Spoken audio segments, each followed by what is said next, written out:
Hi, this is a game that I made for a school project my senior year of college.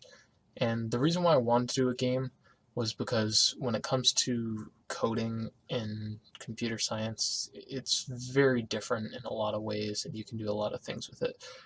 But one of the common grounds with games is that you very quickly get into complexities that in the real world just are way too hard to get to.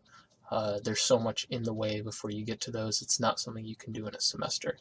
So I designed this game with four other people um, in CS370, which was a software engineering class. The concept of the game was Rogue. We wanted you to be able to wander, and we wanted it to be a 2D platformer because that's Mario and kind of the classic feel of those retro games. So this is what we came up with. The menu for the game, you can find it online. It has just a main, has controls, which tells you what they are, and then we just have the credits, which is the students that worked in this class. So it also has a volume button, which you're able to turn up and down the music. And yeah.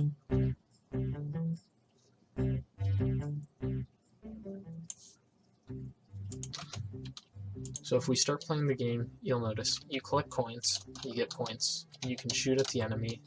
The regular guys have 3 health. It has an animation that plays. And then when you go to an item, it will say what it does. So this increases your jump by 2. That means if I normally jump, it goes to this height. When I pick up the item, you'll see I do jump higher. Now after playing for a bit, you'll collect multiple items. So as I went along, I collected these items. I get another boot. These are random. So now this allows me to jump even higher. I then get a jetpack. The jetpack allows you, once you've jumped, to also boost in the air. This eventually will run out. So if I hold this down as long as I can, then that's the end of it. After that whole time, once I touch the ground, I'm able to do it again. And then finally I got another thing of boots. So now this means that my initial jump is way higher than I probably even want. Now that I've gotten 4 items through, all of a sudden I reach the shop. This is the halfway point to a mini boss. The final thing that I'm going to do is I'm going to get rid of another thing of the jump boots, and I'm going to get the speed. Now this means that I'm pretty fast, I can still jump pretty high, I can still use the jetpack. Overall, it's still very good. If I don't like the way that my health is, so if you notice, this thing subtracted my health by 2, I could switch to this, and this might be way more comfortable because now I have 6 health. As you play the game, you collect coins, you get points. We added an ammo counter into the game because that prevents you from just spamming the ammo. It gets randomly given to you over time. The more that you have, the less chance that you have of getting more. But it gives you an incentive to kind of balance out your ammo. You also need to balance the game by adding other features because obviously there's certain items that are stronger than others. That's the fun part, is we get to spend the time doing a lot of this. Now, I also am going to want to get the coin. What that's going to do is every single time that I get 1 coin, it's worth 2. It's the coin doubler.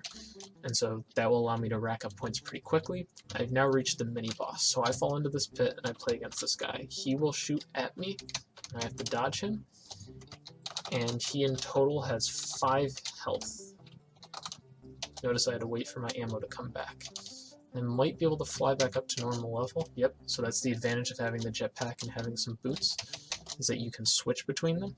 But essentially there's 2 levels, and you don't want to be stuck at the dungeon level, you want to stay up at the normal level.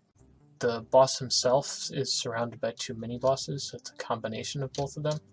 But now I'm here, so I'm going to enter it, and it's just like the one before. Now if you step on someone's head, they die instantly. That's how I killed that guy. So this right here is the boss. He has much more health than the others. Again, if I step on his head, it's still instant. Let's see, so I'm going to try to go for the mini-boss first. Yep, right here. And you'll notice he has 5 health, so now he's dead. And now I just have the boss left. Now his waves do go after me. I do have to worry about my ammo, although it should generate back. And, oh. And let's see how much health he has. Whoop.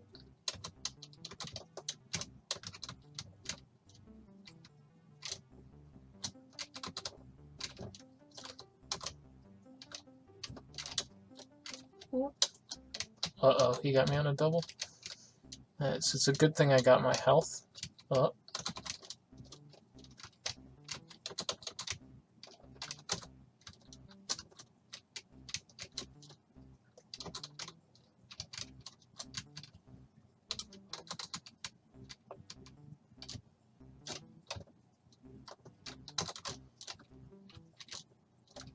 He's got to be close.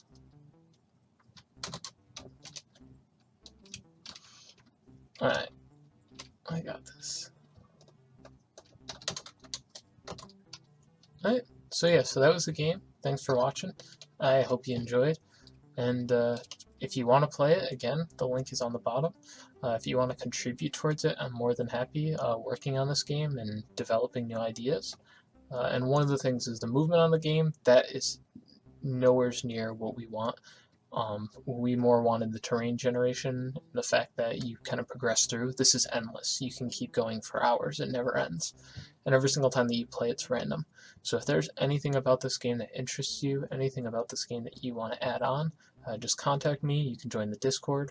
You can comment on the game itself, or on the video, and just let me know your thoughts. Because we are avidly working on this. Whenever I get bored, and obviously with quarantine, that's a lot of the time. So you may see updates by the time that you play the game. It may be completely different. So yeah, that's the game. I hope you enjoy it. And I mean, if you want, while you're here, you can take a look at my other videos on the channel. They're pretty much just random. They're pretty much me just playing video games.